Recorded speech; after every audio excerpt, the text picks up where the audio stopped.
Imagine a civilization that lasted over 1,000 years, a direct continuation of the mighty Roman Empire, surviving against all odds as empires rose and fell around it. The Byzantine Empire, often overlooked, was the last bastion of Roman glory, a glittering jewel of culture, art, and faith. It safeguarded ancient knowledge, withstood countless invasions, and built a magnificent city that conquerors lusted after for centuries. Yet, it all came crashing down in a single fateful day in 1453. How did this empire stand for so long, and what led to its dramatic fall? Today, we dive into the untold story of the Byzantine Empire, including the fall and the overtake by the Ottomans. The Byzantine Empire wasn't just the fading echo of Rome, it was a powerful, distinct civilization that spanned from the Western Roman Empire's fall to Constantinople's fall in 1453. Often overlooked, this empire played a pivotal role in shaping both the medieval and modern worlds. It preserved Roman laws, safeguarded Christianity, and created iconic works of art and architecture, like the Hagia Sophia. By understanding the Byzantine Empire, we see not just the survival of Roman traditions but also the birth of new, lasting cultural achievements. The Byzantine Empire, despite its impressive longevity, faced an unrelenting series of challenges that threatened its survival at every turn. From external invasions to internal strife, it is remarkable that the empire lasted for over a millennium. Understanding these challenges paints a vivid picture of the resilience and adaptability that allowed the Byzantine Empire to endure for so long. Externally, the empire was in a perpetual state of defense against a revolving door of powerful enemies. Early on, the Byzantine Empire had to fend off the ambitions of the Sassanian Empire, a formidable Persian dynasty that repeatedly clashed with Byzantine forces. These two superpowers of the ancient world locked horns in a series of brutal wars, draining resources and weakening both empires. Just when the Byzantines thought they had some respite with the collapse of the Sassanian Empire, a new and far more dangerous threat emerged: the Islamic Caliphates. Beginning in the 7th century, Arab forces swept across the Middle East and North Africa, rapidly expanding their territory. The Byzantines faced a series of invasions, losing significant parts of their empire, including Egypt, Syria, and Palestine, key regions both strategically and economically. The loss of these provinces dealt a devastating blow to the empire's wealth and manpower, yet Byzantium managed to hold on to its core territories in Anatolia and the Balkans, thanks in part to their advanced military tactics and the formidable Theodosian walls protecting Constantinople. The Muslim threat persisted for centuries, culminating in the siege of Constantinople by the Umayyad Caliphate in 717 to 718, where the use of Greek fire helped the Byzantines achieve a miraculous defense. Despite this victory, the empire remained under constant pressure from Islamic powers, which included the powerful Abbasid Caliphate and later, the Ottoman Turks, who would prove to be the final force that toppled Constantinople in 1453. But foreign invasions weren't the only challenges Byzantium had to confront. From within, the empire faced constant political instability and internal divisions. One of the most pressing internal threats was religious conflict. Byzantium was at the heart of the great theological debates of Christianity, and these disputes often boiled over into violent schisms. The most notable was the Great Schism of 1054, which split Christianity into the Roman Catholic Church in the West and the Eastern Orthodox Church in the East. This religious divide deepened existing tensions between Byzantium and Western Europe, making it difficult for the empire to secure aid in its most desperate moments. Furthermore, the Byzantines faced heretical movements within their borders, such as the Monophysite controversy, which weakened unity, particularly in the empire's eastern provinces. These religious disputes often spilled into political life, creating a volatile mix of ideology and power that destabilized the court and led to frequent changes in leadership. Emperors were deposed, assassinated, or exiled in quick succession, as the court became a hotbed of intrigue, with ambitious generals, bureaucrats, and clergy vying for influence. These internal power struggles not only created political chaos but also weakened the empire's ability to respond to external threats. Adding to these problems was the fragile economy. As the empire contracted and lost valuable territories, it also lost access to the vast agricultural wealth of Egypt and Syria, as well as lucrative trade routes. The empire became increasingly reliant on trade through Constantinople, which remained a vital hub connecting Europe and Asia. However, The rise of powerful Italian city-states, particularly Venice and Genoa, began to dominate Mediterranean trade, often to the detriment of the Byzantine economy. The Venetians, in particular, secured trading privileges that severely undercut Byzantine merchants and drained imperial revenue. The Crusades, which might have been seen as an opportunity for Byzantium to gain Western support in its fight against Muslim powers, instead became another source of tension. Though the Crusaders were initially invited by the Byzantines to aid in the reconquest of lost territories, relations quickly soured. The most catastrophic moment came in 1204, when the Fourth Crusade, instead of marching to the Holy Land, diverted to Constantinople. The Crusaders sacked the city, dealing a blow from which the Byzantine Empire would never fully recover. For over 50 years, a Latin empire was established in Constantinople, while the Byzantines struggled to regain control of their empire from fragmented territories in exile. By the time the Byzantines retook their capital in 1261, the empire had been severely weakened. It was a shadow of its former self, surrounded by new, rising powers like the Ottoman Turks and severely depleted in terms of both wealth and manpower. The fall of Constantinople to the Ottomans in 1453 was the culmination of centuries of slow decline, a tragic but inevitable end for an empire that had weathered so many storms but ultimately could not withstand the combined forces of internal decay and external invasion. These challenges highlight the incredible endurance of the Byzantine Empire. Despite facing overwhelming odds, both from within and without, the empire adapted, evolved, and resisted for over a millennium. Its story is one of survival, of fighting against the tide of history, and its eventual fall only underscores the monumental legacy it left behind. To understand the true essence of the Byzantine Empire, we must delve into the unique aspects that made it stand out from both its Roman predecessor and the kingdoms and empires that surrounded it. The Byzantine Empire was a continuation of the Roman Empire in many ways, but over time, it developed its own distinct identity, shaped by its Eastern influences, religious convictions, and the strategic importance of its capital, Constantinople. The empire's rich cultural, political, and religious contributions have left an indelible mark on the world, influencing everything from law to art, and from religion to governance. One of the defining characteristics of the Byzantine Empire was its religious identity. While the Western Roman Empire collapsed under the weight of barbarian invasions, the Eastern Roman Empire, later known as Byzantium, became the center of the Christian world. Christianity had already spread widely through the Roman Empire, but the Byzantines took it to another level, intertwining it with every aspect of life, from politics to art to education. Eastern Orthodoxy became the bedrock of Byzantine society. Unlike the Roman Catholic Church, which saw itself as separate from the state, the Byzantine emperor was both a political and religious leader. This concept, known as Caesaropapism, meant that the emperor wielded supreme authority over both church and state, positioning himself as God's representative on earth. This gave the emperor a divine right to rule and help unify the empire under a shared religious vision. The Byzantine Church developed its own unique traditions, including the use of Greek rather than Latin in liturgy, and became a central element of the empire's identity. Religious councils, such as the famous Council of Nicaea in 325 AD, were pivotal in shaping the early doctrines of Christianity. These councils, often convened by Byzantine emperors, tackled theological disputes that defined Christian belief for centuries. The empire's religious influence didn't stop at its borders. Through missionaries like Saints Cyril and Methodius, Byzantium played a key role in the conversion of the Slavic peoples, influencing the development of the Eastern Orthodox Church in Russia, Serbia, Bulgaria, and beyond. This religious heritage is still visible today in the architecture, liturgy, and practices of the Eastern Orthodox Church across the world.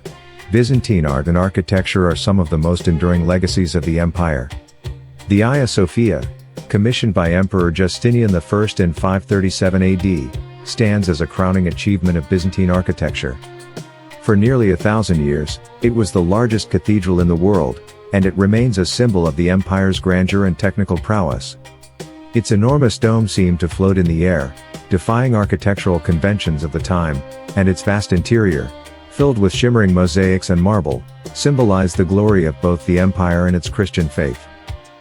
Mosaics were a hallmark of Byzantine art, used to decorate churches, palaces, and public spaces. These intricate designs, often crafted with gold and vivid colors, depicted scenes from the Bible, as well as portraits of emperors and saints.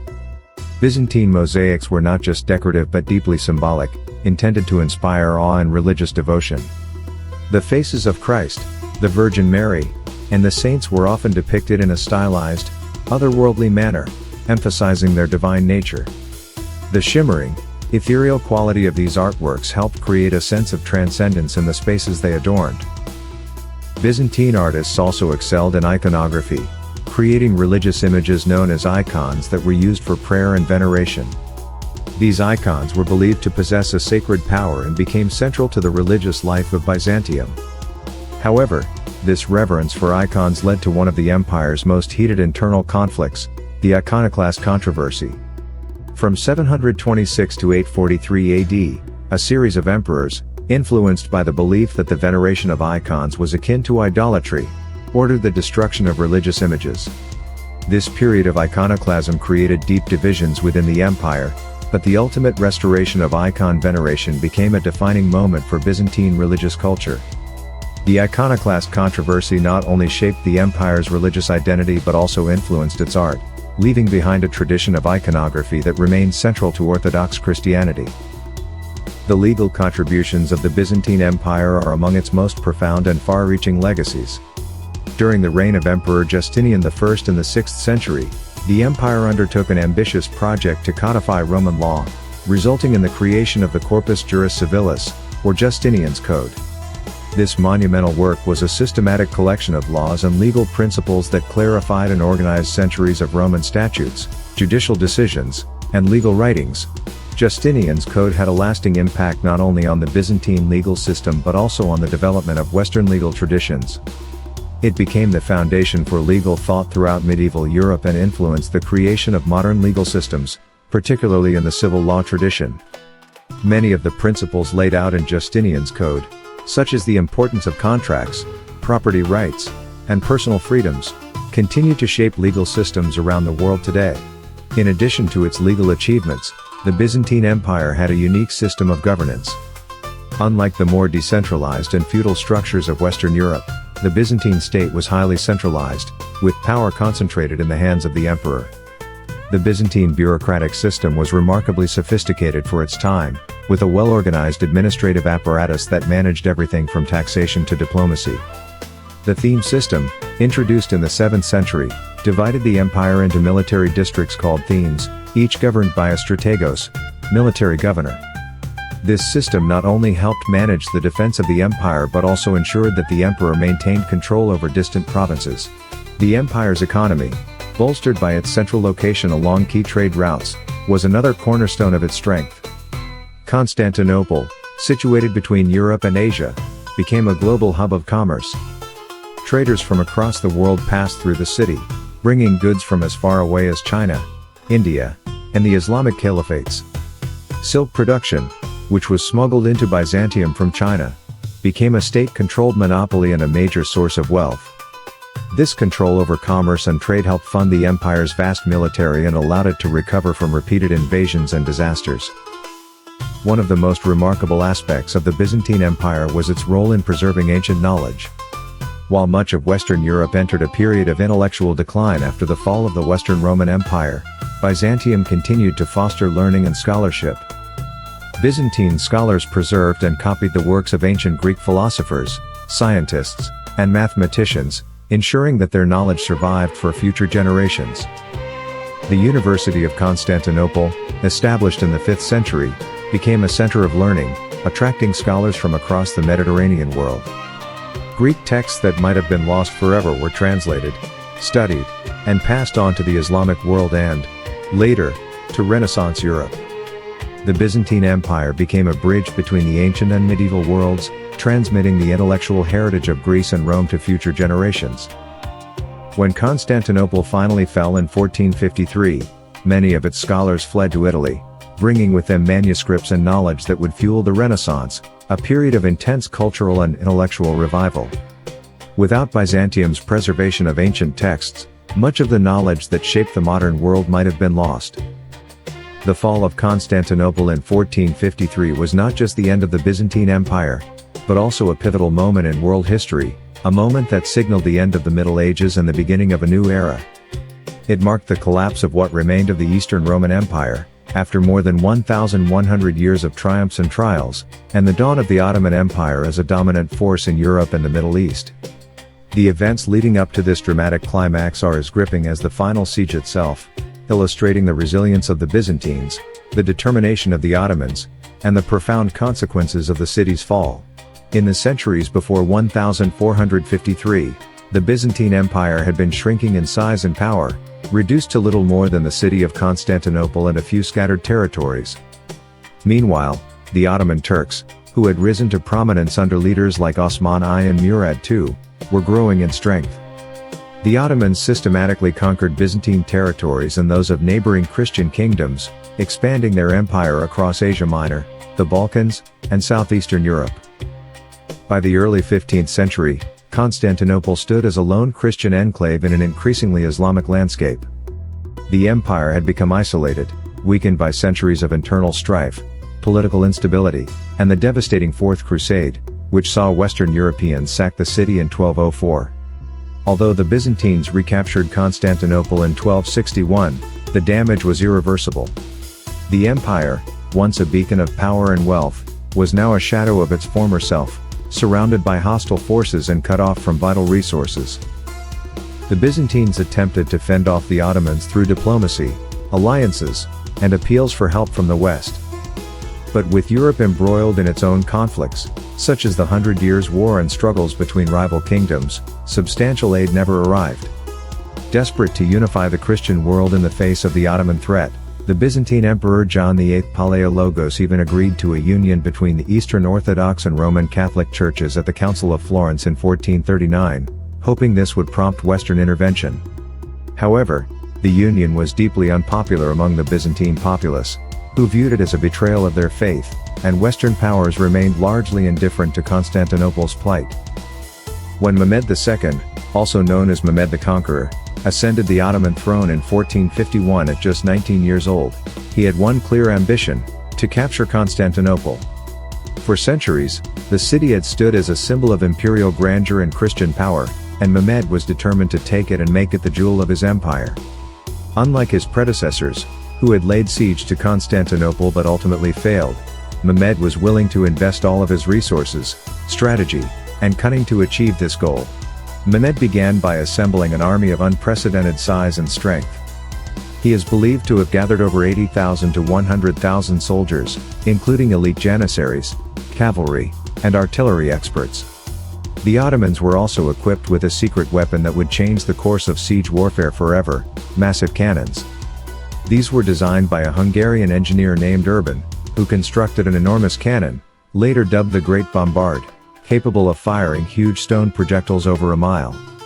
These cannons would be key in breaching Constantinople's seemingly impenetrable walls, which had protected the city for over 1,000 years. In preparation for the siege, Mehmed also took control of key strategic points around the city. He built a fortress on the European side of the Bosporus, Rumeli Hisar, to cut off Constantinople's access to the Black Sea, effectively blockading the city. The stage was now set for the final confrontation between Byzantium and the rising Ottoman Empire. On April 6, 1453, Mehmed II's forces began their assault on Constantinople. The city, defended by Emperor Constantine XI Palaiologos, had a garrison of only around 7,000 soldiers, including a small number of foreign mercenaries, against the vast Ottoman army. Despite being outnumbered, the defenders were bolstered by the city's legendary Theodosian walls, massive fortifications that had protected Constantinople for centuries. These walls, with their multiple layers and deep moats, were the most formidable in the medieval world, and many believed they were impregnable. However, Mehmed's army was well prepared for the challenge. Over the course of the next several weeks, the Ottomans unleashed a relentless barrage of cannon fire against the city's walls.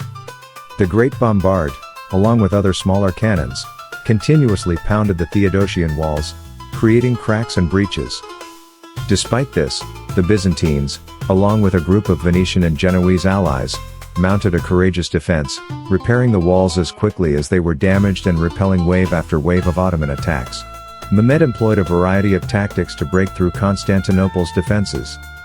He ordered his engineers to dig tunnels beneath the walls, attempting to undermine the city's fortifications. But the Byzantines, anticipating this, employed counter-tactics, including digging their own tunnels to intercept the Ottomans and flooding others with water to thwart the invaders. At sea, the Ottomans faced stiff resistance from the Byzantine navy, which had blockaded the Golden Horn with a massive iron chain. Mehmed responded by executing a brilliant maneuver. He had his ships dragged overland on greased logs, bypassing the chain and launching a surprise naval assault from within the harbor itself. Despite these challenges, Constantinople held out for nearly 2 months. But by late May, the situation inside the city had grown desperate. Food supplies were running low, morale was waning, and the defenders were exhausted from constant fighting. On the night of May 28, 1453, as the Ottomans prepared for their final assault, Emperor Constantine XI reportedly addressed his troops, delivering a rousing speech reminding them of their duty to defend their city and their faith. In the early hours of May 29, 1453, Mehmed launched an all-out assault on Constantinople. The Ottomans breached the walls at several points, and after fierce fighting, they overwhelmed the city's defenders. According to legend, Emperor Constantine XI died fighting alongside his men in the streets, refusing to flee. The fall of Constantinople was catastrophic for the Byzantine Empire. The city, which had been the heart of Eastern Christianity for over a millennium, was now in Ottoman hands. Mehmed II rode triumphantly through the streets of the city and entered the Hagia Sophia, which was quickly converted into a mosque. The Ottomans celebrated their victory, and Constantinople was renamed Istanbul, becoming the new capital of the Ottoman Empire. The consequences of the fall were immense. The Byzantine Empire, once the most powerful and enduring in the world, was gone. Its rich culture, history, and religious significance were absorbed into the Ottoman realm. The fall of Constantinople also sent shockwaves through Europe. Many saw it as the final blow to the old Christian world order, and it fueled a growing sense of urgency in the West, prompting calls for further crusades to reclaim lost territory. For the Ottomans, the conquest solidified their status as a global power. Istanbul became a flourishing capital, a center of art, culture, and learning that rivaled the greatest cities of Europe and the Middle East. The city's strategic position at the crossroads of Europe and Asia allowed the Ottomans to control trade routes and exert influence over a vast empire that stretched from the Arabian Peninsula to the gates of Vienna. The fall of Constantinople in 1453 is often viewed as a defining moment in world history. It marked the end of the medieval era and the beginning of the Renaissance and the Age of Exploration, as European powers sought new trade routes and alliances to bypass the Ottoman-controlled Mediterranean. In a sense, the fall of the Byzantine Empire was the spark that ignited the transformation of Europe, setting the stage for the modern world. Despite its fall, the legacy of the Byzantine Empire endures. Its contributions to law, religion, art, and culture continue to influence the world today. Byzantine architecture inspired the design of churches and palaces throughout Europe and the Middle East, while its legal traditions shaped European law for centuries. Even today, in countries like Greece, Russia, and Eastern Europe, the influence of Byzantine religion and culture remains deeply felt. What do you think about the Byzantine Empire? How does its legacy still shape our world today? Let us know in the comments. And if you're hungry for more stories from history's most fascinating civilizations, make sure to check out our other videos.